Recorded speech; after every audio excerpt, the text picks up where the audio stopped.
Bonjour à tous, bienvenue à notre série L'Apocalypse simplifié, une révélation de Jésus-Christ par Jésus-Christ. Il y a une chose qu'on trouve dans les évangiles, il y a des moments où Jésus disait ceci, on vous a dit que, mais moi je vous dis que. Parce que Jésus, des fois, il n'était pas d'accord avec les pratiques, les traditions qui existaient à son époque.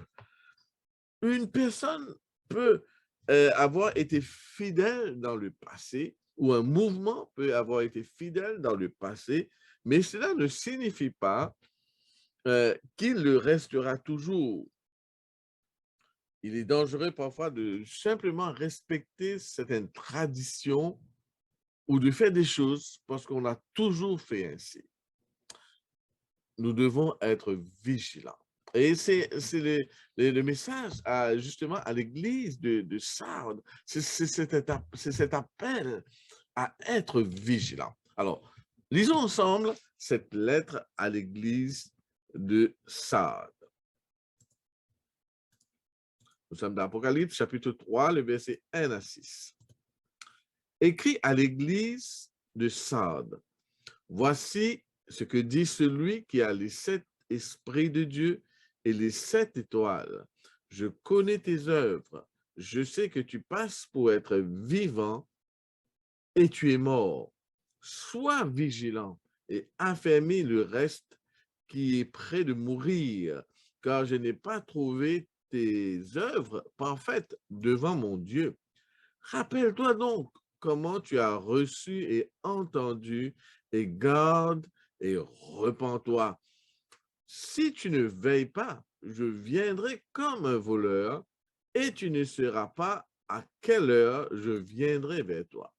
Cependant, tu as à Sardes quelques hommes qui n'ont pas souillé leurs vêtements, ils marcheront avec moi en vêtements blancs parce qu'ils en sont dignes. Celui qui vaincra sera revêtu ainsi de vêtements blancs.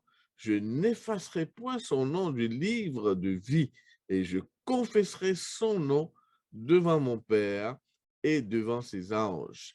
Que celui qui a des oreilles entende ce que l'Esprit dit aux églises. Alors, parlons ce matin, aujourd'hui, de l'église de Sardes. Sardes, c'est une ancienne capitale du royaume de Lydie.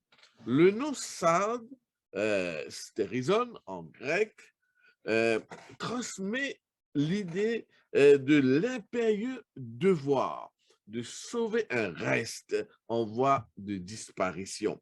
Le nom de Sardes signifie chant de joie ou ce qui demeure ou quelque chose de nouveau. Alors, géographiquement, Sardes se situe à 45 kilomètres au sud de Thyatire. Je te rappelle que le voyageur, celui qui est le messager, il est parti de l'île de Patmos et puis maintenant, la dernière destination, c'était Thyatire. Maintenant, après Thyatire, il y a 45 kilomètres pour arriver à Sardes.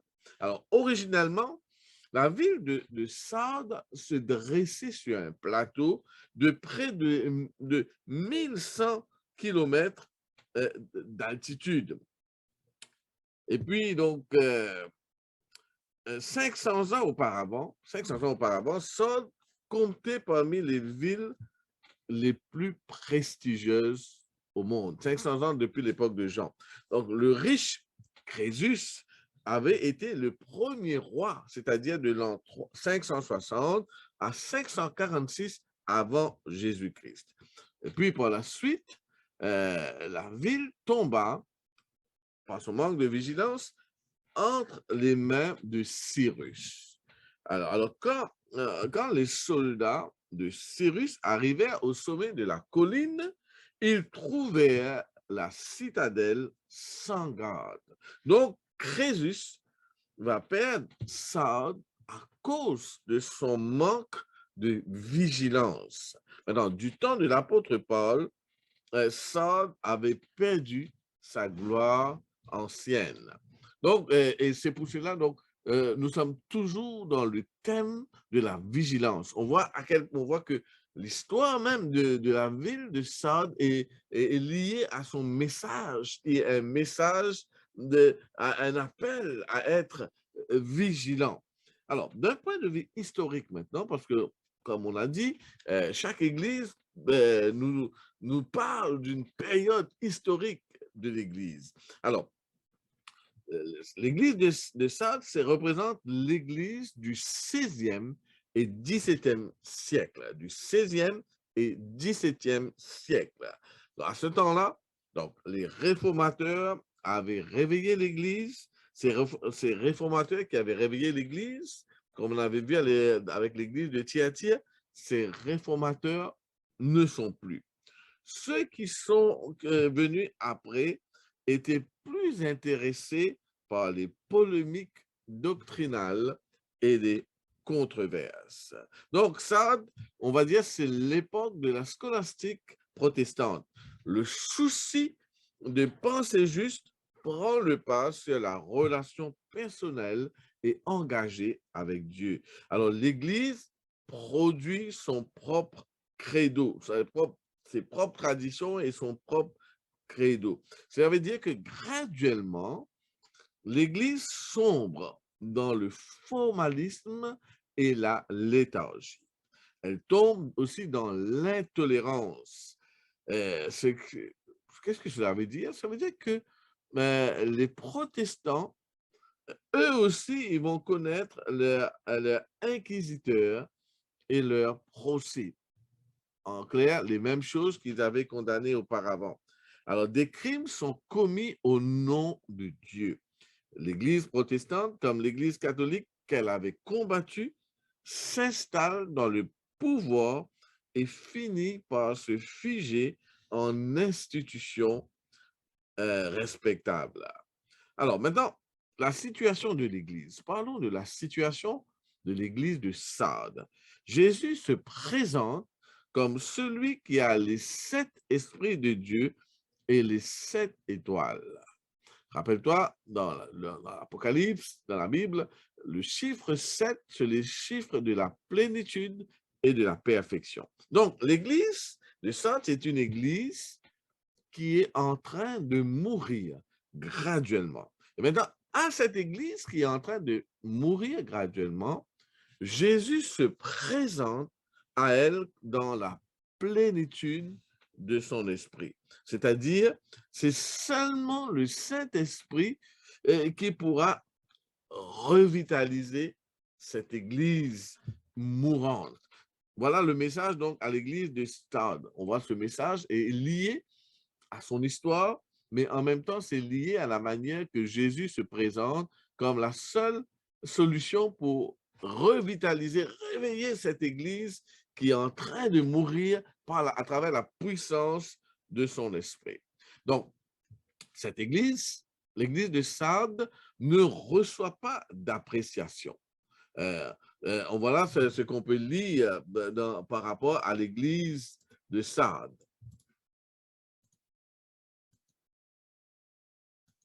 Voilà. Il dit, je connais tes œuvres, je sais que tu passes pour être vivant et tu es mort. Alors, je sais que tu passes pour être vivant et tu es mort. Donc, le reproche ne touche pas un péché spécifique ici, c'est le fait d'être spirituellement mort.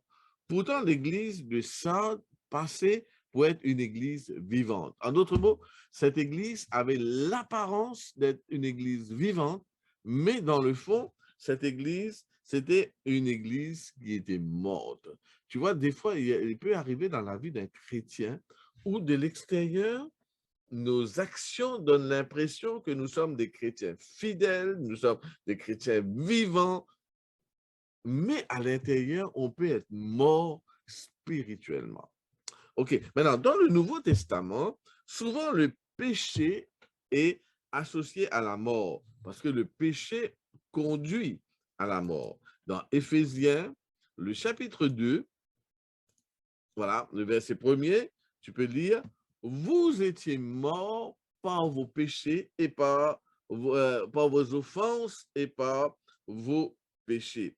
Donc, le péché égale la mort. Maintenant, revenir à Christ, c'est retourner à la vie. Alors, dans Éphésiens 2, verset 5, tu peux lire, « Nous qui étions morts par nos offenses, nous a rendus à la vie avec Christ. C'est par grâce que vous êtes sauvés. » Donc, le péché conduit à la mort. Revenir à Christ, c'est revenir à la vie.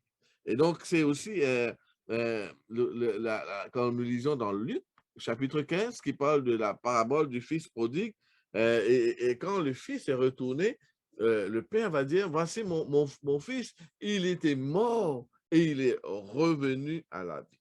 Donc, ceux qui prétendent être vivants spirituellement alors qu'ils sont morts sont ceux qui, d'après 2 Timothée 3, 5, sont ceux qui, ayant l'apparence de la piété, mais qui en renient la force. Mais cependant, il faut noter dans le message à l'église de Sardes qu'il y a un reste. Alors, regarde le verset 4 avec moi. Le verset 4, Apocalypse 3, verset 4. Cependant, tu as à Sardes quelques hommes qui n'ont pas souillé leurs vêtements. Ils marcheront avec moi en vêtements blancs parce qu'ils en sont dignes. Donc, toutefois, la situation dans l'église de cette église qui est en train de mourir, cette situation n'est pas sans espoir. La lettre montre à l'église, mais la lettre montre qu'il y a quand même de l'espoir. La lettre montre qu'à l'église commence à sortir de cet état de léthargie et être sauvé du jugement à venir. Donc, il y a cela dans la lettre. Comment sortir dans cet état de léthargie? Regarde ce qu'il est dit. Si tu ne veilles pas, je viendrai comme un voleur et tu ne sauras pas à quelle heure je viendrai. Donc, il y a un jugement qui va arriver si cette Église ne se réveille pas. Alors, c'est quoi le conseil donc, qui est donné à cette Église? Et un conseil qui, je dirais, est valable pour toutes les personnes qui sont peut-être en train de mourir spirituellement. Voilà ce qu'il est dit. Sois vigilant, affermis le reste qui est près de mourir, car je n'ai pas trouvé tes œuvres parfaites devant mon Dieu. Donc, voilà le conseil donc, qui est donné à cette Église. L'Église est arrivée à cet état de léthargie parce qu'elle n'était pas vigilante.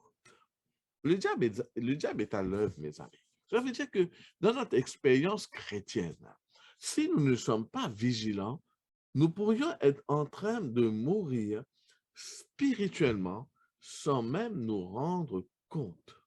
Tu sais, si tu arraches une branche d'un arbre et que la branche tombe à terre, cette branche, les feuilles sur cette branche vont rester encore vertes pendant un certain temps limité, mais pendant quelques temps. Et graduellement, ces feuilles vont mourir parce qu'elle a été détachée de la source. Dans notre expérience chrétienne, des fois, on ne se rend pas compte tout de suite si on a été détaché de Dieu ou on est en train de mourir spirituellement. C'est pour ça qu'il faut être vigilant parce que le diable est à l'œuvre. Donc, l'Église est appelée à tirer des leçons de son histoire. Rappelle-toi que la ville de Sardes est tombée entre les mains de Cyrus parce que quand les gardes sont venus, il y avait aucune... la ville a manqué de vigilance. OK, donc la cité des Sardes a été capturée par ses ennemis 2 fois à cause de son manque de vigilance. Maintenant, notons le ton pressant de la lettre qu'on vient de lire, le ton pressant, il dit « Sois vigilant ». Alors, on va le regarder à nouveau ce texte.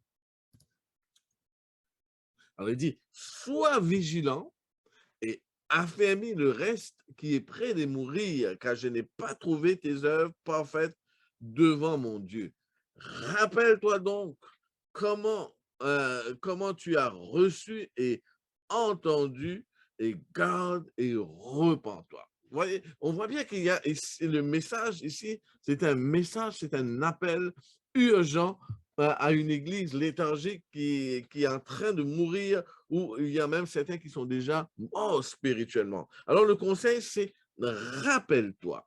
L'original grec ici suggère qu'ils n'ont pas oublié, mais ici, c'est pas pas dans le sens qu'ils avaient leur mémoire avait été effacée ou qu'ils sont devenus amnésiques ou quoi que ce soit. Non. Ici, c'est un appel, quand il dit rappelle-toi, c'est un appel à garder constamment à l'esprit ce qu'ils ont entendu pour améliorer leurs conditions. Donc, rappelle-toi donc comment tu as reçu et entendu. Maintenant, c'est aussi un appel à appliquer les vérités passées au présent. C'est donc un appel à passer de la théorie à la pratique. Tu vois, c'est souvent cela le problème. C'est comme tu lis un texte de la Bible et tu trouves que waouh, c'est beau. Maintenant, il s'agit maintenant de passer de la théorie à la pratique. Et c'est souvent là qu'il y en a pas mal de personnes qui ont des difficultés. Ils restent au plan théorique, ils ont du mal à passer à la pratique. Il dit, le message, l'exhortation dit aussi, repens-toi, au verset 3. Repens-toi.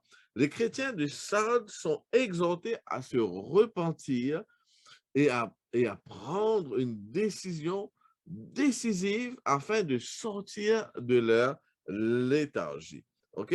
Alors, regardons ce texte.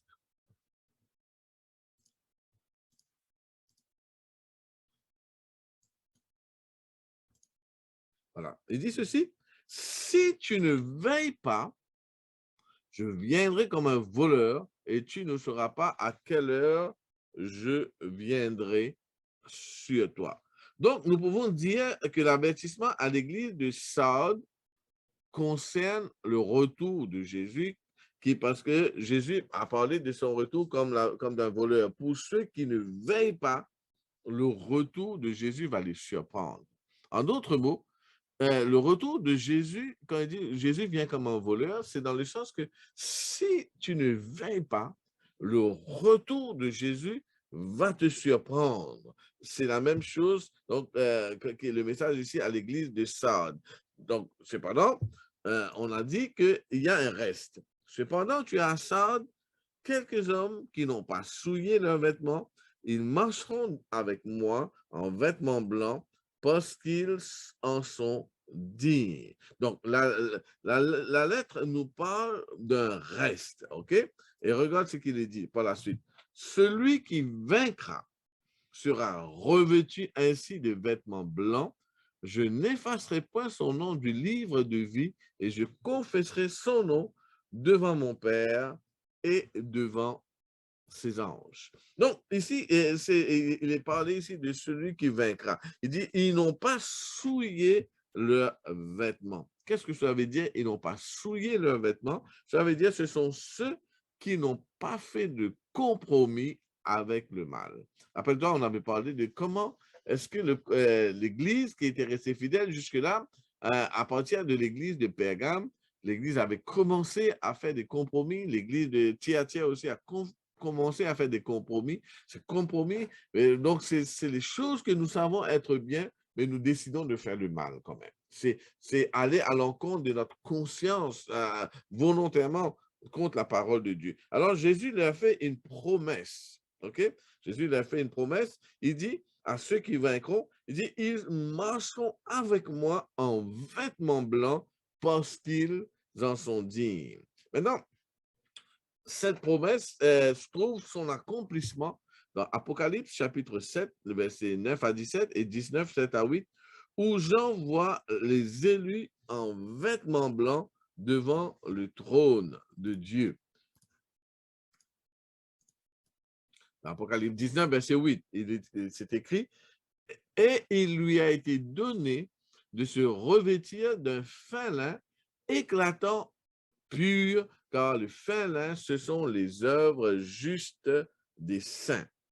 Les œuvres justes des saints. Dans Apocalypse 3, le verset 5, on va lire ceci. Celui qui vaincra sera revêtu ainsi de vêtements blancs. Je n'effacerai point son nom du livre de vie. Je confesserai son nom devant mon Père et devant ses anges. Donc, la promesse qui est faite au vainqueur, c'est une promesse en 3 volets. Il dit, celui qui vaincra, d'abord sera revêtu de vêtements blancs. Deuxièmement, il est dit à propos de celui qui vaincra, je n'effacerai point son nom du livre de vie. Et troisièmement, je confesserai son nom devant mon Père et devant ses anges. Donc, premièrement, celui qui vaincra sera revêtu ainsi de vêtements blancs. Maintenant, ce texte reprend donc la promesse du verset 4 où il est écrit, ils ont lavé leurs robes et ils les ont blanchis dans le sang de l'agneau. Une robe blanche fut donnée à chacun d'eux. Nous lisons dans Apocalypse 6, verset 11. Alors donc, cette image de la robe blanche est très intéressante parce que le jour où les Romains célébraient la victoire, tous les citoyens de Rome revêtaient un vêtement blanc. Donc, tu comprends bien que pour les lecteurs de Jean, le vêtement blanc, ça a une signification tout à fait particulière. Donc, aux chrétiens de Sardes, une robe blanche est promise aux fidèles, aux vainqueurs. Donc, robe blanche, symbole de la victoire. Et puis, deuxième volet des promesses, il dit, je n'effacerai point son nom du livre de vie. Maintenant, dans la Bible, effacer le nom du livre de vie de quelqu'un signifiait la mort de cette personne. Entendons-nous, nous parlons de la mort éternelle de cette personne. Alors, voilà une conversation que Moïse va avoir avec Dieu. Dans Exode, le chapitre 32. Exode, chapitre 32. Voilà une conversation que Moïse va avoir avec Dieu. Pardonne maintenant leur péché, sinon efface-moi de ton livre que tu as écrit. L'Éternel dit à Moïse, c'est celui qui a péché contre moi que j'effacerai de mon livre. Donc, effacer le nom du livre de vie signifie perdre le salut, signifie la mort éternelle. Et dans le livre de l'Apocalypse, ceux qui ont leur nom dans le livre de vie hériteront le royaume de Dieu et la nouvelle terre. OK? Nous lisons dans Apocalypse 20, verset 15, concernant ceux dont les noms seront effacés. Quiconque ne fut pas écrit dans le livre de vie fut jeté dans l'étang de feu. Donc, être écrit dans le livre de vie, c'est un symbole de salut. Avoir son nom écrit dans le livre de vie, c'est un symbole de salut. Maintenant, deuxième, il dit aussi, je confesserai son nom devant mon Père et devant ses anges. Jésus a fait une promesse similaire dans les évangiles. Dans Matthieu, le chapitre 10, le verset 32 et 33, tu peux lire. C'est pourquoi quiconque me confessera devant les hommes, je le confesserai aussi devant mon Père qui est dans les cieux. Mais quiconque me reniera devant les hommes, je le renierai aussi devant mon Père qui est dans les cieux. Alors, Jésus fait une promesse similaire, dit plus ou moins la même chose dans Luc chapitre 12, verset 8-9. Il dit ceci, je vous le dis, quiconque me confessera devant les hommes, le Fils de l'homme le confessera aussi devant les anges de Dieu. Mais celui qui me reniera devant les hommes sera renié devant les anges de Dieu. Donc, ici, les amis, donc, le message à l'église de Sardes, comme le message à l'église d'Éphèse, c'est un vibrant appel à adorer le Dieu créateur et à le servir de tout son cœur. Donc, c'est aussi un appel qui est adressé à cette Église de tenir compte, d'être vigilant Et c'est aussi un appel qui est adressé à tous les chrétiens. Rappelle-toi que les messages aux églises, c'est un message qui est adressé à tous les chrétiens. Le fait d'être fidèle pour un temps ne signifie pas qu'on ne peut pas tomber dans le mal. C'est l'apôtre Paul qui disait que celui qui croit être debout prenne garde de tomber. Nous devons garder notre esprit à l'abri. Nous devons garder à l'esprit aussi que nos expériences passées doivent s'appliquer au présent. Nous devons être vigilants parce que la Bible dit que soyez sobres, veillez. C'est l'apôtre Pierre qui le dit. Soyez sobres, veillez parce que votre adversaire, le diable, rôde comme un lion rugissant. Et en même temps, tu sais que dès que quelqu'un veut être fidèle à Dieu, quand quelqu'un veut servir le Seigneur fidèlement, le diable ne va pas le laisser tranquille. Veillez et priez, dit Jésus. Alors, c'est ça le message à l'église de Sardes. C'est le message que le Seigneur t'adresse et que le Seigneur m'adresse aussi, que nous devons être vigilants. Il y a des chrétiens qui sont tombés par manque de vigilance. Alors, soyons vigilants. Nous vivons des temps difficiles. Nous vivons des temps le temps de la fin, où la fin approche et nous savons que alors que la fin approche, le diable intensifie ses efforts. Soyons vigilants. Prions avant de se laisser aujourd'hui.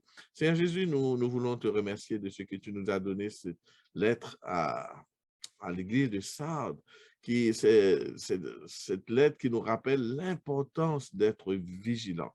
Nous vivons des temps difficiles, nous vivons les temps de la fin, c'est-à-dire Jésus revient bientôt. Aide-nous, Seigneur, à ne pas manquer de vigilance parce que nous pourrions bien mettre notre salut en danger. Bénis-nous, aide-nous à rester toujours vigilants et toujours en contact avec toi, toujours en communion directe avec toi. Merci Jésus d'avoir entendu notre prière. Au nom de Jésus, Amen.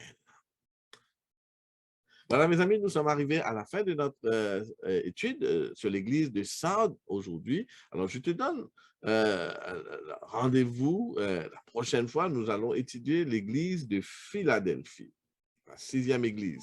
Alors, jusqu'à la prochaine fois, que Dieu te bénisse et te garde et à très bientôt.